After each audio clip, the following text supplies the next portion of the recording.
নমস্কার, আপনারা দেখছেন ইনস্টা খবর। আমি অনুশ্রী। নেতাজি সুভাষচন্দ্র বসু আন্তর্জাতিক বিমানবন্দরে চরম সতর্কতা জারি হয়েছে।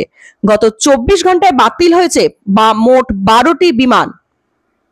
এই ফ্লাইটগুলোর মধ্যে ছিল গাজিয়াবাদ, ঢাকা, চট্টগ্রাম, চণ্ডীগড় এবং শ্রীনগর থেকে আগত এবং প্রস্থান করা বিমান।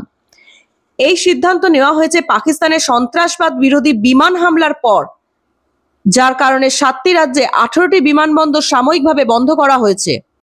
Travel agents federation of India TAFI সতর্ক করেছে, সব যাত্রী যেন উড়ানের সর্বশেষ তথ্য জানতে এয়ারলাইনের ওয়েবসাইট অথবা ট্রাভেল এজেন্টদের সঙ্গে যোগাযোগ করেন।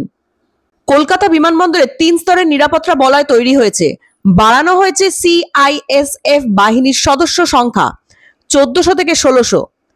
গাড়ির তল্লাশি, দ্বিতীয় স্তরের ব্যাগ চেক এবং প্লেনের গেটে বাড়তি স্পিকিং চালু হয়েছে। BCAS জরুরি বৈঠকে জানিয়েছেন, 1971 সালের মুক্তিযুদ্ধের সময় কলকাতা ছিল স্ট্র্যাটেজিক। এবারও যে কোনো হামলার পরিস্থিতি মোকাবিলায় জরুরি SOP তৈরির কথা ভাবা হচ্ছে। বেসমেন্ট, পার্কিং লট এবং মেট্রো টানেল থাকবে নিরাপদ আশ্রয়। আপনার ফ্লাইট ধরার আগে নিশ্চিন্ত হয়ে নিন। আপডেট পেতে চোখ রাখুন ইনস্টা খবরে। সাবধান থাকুন, নিরাপদ থাকুন। ধন্যবাদ।